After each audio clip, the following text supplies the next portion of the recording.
Today's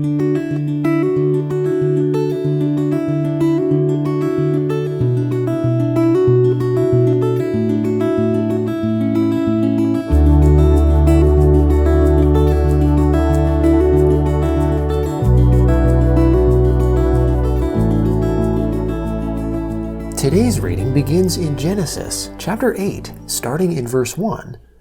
God remembered Noah, all the animals and all the livestock that were with him in the ship, and God made a wind to pass over the earth. The waters subsided. The deep's fountains and the sky's windows were also stopped, and the rain from the sky was restrained. The waters continually receded from the earth. After the end of 150 days, the waters receded. The ship rested on the 7th month, on the 17th day of the month, on Ararat's mountains. The waters receded continually until the 10th month. In the 10th month, on the 1st day of the month, the tops of the mountains were visible. At the end of 40 days, Noah opened the window of the ship which he had made, and he sent out a raven. It went back and forth until the waters were dried up from the earth. He himself sent out a dove to see if the waters were abated from the surface of the ground. But the dove found no place to rest her foot, and she returned into the ship to him, for the waters were on the surface of the whole earth. He put out his hand and took her, and brought her to him into the ship. He waited yet another 7 days, and again he sent the dove out of the ship. The dove came back to him at evening, and behold, in her mouth was a freshly plucked olive leaf. So Noah knew that the waters were abated from the earth. He waited yet another 7 days, and sent out the dove, and she didn't return to him any more. In the 601st year, in the 1st month, the 1st day of the month, the waters were dried up from the earth. Noah removed the covering of the ship, and looked. He saw that the surface of the ground was dry. In the 2nd month, on the 27th day of the month, the earth was dry. God spoke to Noah, saying, Go out of the ship, you, your wife, your sons, and your sons' wives with you. Bring out with you every living thing that is with you of all flesh, including birds, livestock, and every creeping thing that creeps on the earth, that they may breed abundantly in the earth, and be fruitful, and multiply on the earth. Noah went out, with his sons, his wife, and his sons' wives with him. Every animal, every creeping thing, and every bird, whatever moves on the earth, after their families, went out of the ship. Noah built an altar to the Lord, and took of every clean animal, and of every clean bird, and offered burnt offerings on the altar. The Lord smelled the pleasant aroma. The Lord said in his heart, I will not again curse the ground any more for man's sake, because the imagination of man's heart is evil from his youth. I will never again strike every living thing, as I have done. While the earth remains, seed time and harvest, and cold and heat, and summer and winter, and day and night will not cease. God blessed Noah and his sons, and said to them, Be fruitful, multiply, and replenish the earth. The fear of you and the dread of you will be on every animal of the earth, and on every bird of the sky. Everything that moves along the ground, and all the fish of the sea are delivered into your hand. Every moving thing that lives will be food for you. As I give you the green herb, I have given everything to you. But flesh with its life, that is, its blood, you shall not eat. I will surely require accounting for your life's blood. At the hand of every animal I will require it. At the hand of man, even at the hand of every man's brother, I will require the life of man. Whoever sheds man's blood, his blood will be shed by man, for God made man in his own image. Be fruitful and multiply, increase abundantly in the earth, and multiply in it. God spoke to Noah and to his sons with him, saying, As for me, behold, I establish my covenant with you, and with your offspring after you, and with every living creature that is with you, the birds, the livestock, and every animal of the earth with you, of all that go out of the ship, even every animal of the earth. I will establish my covenant with you. All flesh will not be cut off any more by the waters of the flood. There will never again be a flood to destroy the earth.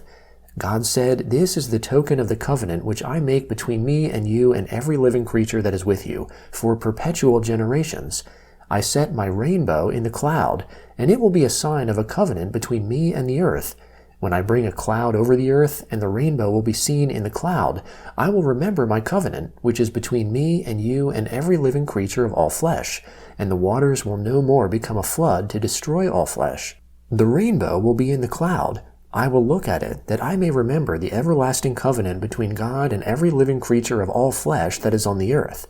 God said to Noah, This is the token of the covenant which I have established between me and all flesh that is on the earth. The sons of Noah who went out from the ship were Shem, Ham, and Japheth. Ham is the father of Canaan. These three were the sons of Noah, and from these the whole earth was populated. Noah began to be a farmer, and planted a vineyard. He drank of the wine and got drunk. He was uncovered within his tent. Ham, the father of Canaan, saw the nakedness of his father, and told his two brothers outside. Shem and Japheth took a garment, and laid it on both their shoulders, went in backwards, and covered the nakedness of their father. Their faces were backwards, and they didn't see their father's nakedness. Noah awoke from his wine, and knew what his youngest son had done to him. He said, Canaan is cursed. He will be a servant of servants to his brothers. He said, Blessed be the Lord, the God of Shem. Let Canaan be his servant. May God enlarge Japheth. Let him dwell in the tents of Shem. Let Canaan be his servant. Noah lived 350 years after the flood. All the days of Noah were 950 years, and then he died. Now this is the history of the generations of the sons of Noah and of Shem, Ham, and Japheth. Sons were born to them after the flood. The sons of Japheth were Gomer, Magog, Madai, Javan, Tubal, Meshech, and Tiraz. The sons of Gomer were Ashkenaz, Riphath, and Togarmah. The sons of Javan were Elisha, Tarshish, Kittim, and Dodanim. Of these were the islands of the nations divided in their lands, every one after his language, after their families in their nations. The sons of Ham were Cush, Mizraim, Put, and Canaan. The sons of Cush were Seba, Havilah, Sabta, Ramah, and Sabteka. The sons of Ramah were Sheba and Dedan. Cush became the father of Nimrod. He began to be a mighty one in the earth. He was a mighty hunter before the Lord. Therefore it is said, like Nimrod, a mighty hunter before the Lord. The beginning of his kingdom was Babel, Erech, Akkad, and Calneh, in the land of Shinar. Out of that land he went into Assyria, and built Nineveh, Rehoboth-ir, Calah, and Resen, between Nineveh and the great city Calah. Mizraim became the father of Ludim, Anamim, Lehabim, Naphtuhim, Pathrusim, Casluhim, which the Philistines descended from, and Caphtorim. Canaan became the father of Sidon, his firstborn, Heth, the Jebusites, the Amorites, the Girgashites, the Hivites, the Archites, the Sinites, the Arvadites, the Zemarites, and the Hamathites. Afterward the families of the Canaanites were spread abroad. The border of the Canaanites was from Sidon, as you go towards Gerar, to Gaza, as you go towards Sodom, Gomorrah, Admah, and Zeboim, to Lasha. These are the sons of Ham, after their families, according to their languages, in their lands and their nations. Children were also born to Shem, the elder brother of Japheth, the father of all the children of Eber. The sons of Shem were Elam, Asher, Arpachshad, Lud, and Aram. The sons of Aram were Uz, Hul, Gether, and Mash. Arpachshad became the father of Shelah. Shelah became the father of Eber. To Eber were born two sons. The name of the one was Peleg, for in his days the earth was divided. His brother's name was Joktan. Joktan became the father of Almodad, Sheleph, Hazarmaveth, Jerah, Hadoram, Uzal, Diklah, Obal, Abimeel, Sheba, Ophir, Havilah, and Jobab. All these were the sons of Joktan. Their dwelling extended from Mesha, as you go towards Sephar, the mountain of the east. These are the sons of Shem, by their families, according to their languages, lands, and nations. These are the families of the sons of Noah, by their generations, according to their nations, the nations divided from these in the earth, after the flood. The Gospel of Matthew, chapter 4, starting in verse 12. Now when Jesus heard that John was delivered up, he withdrew into Galilee.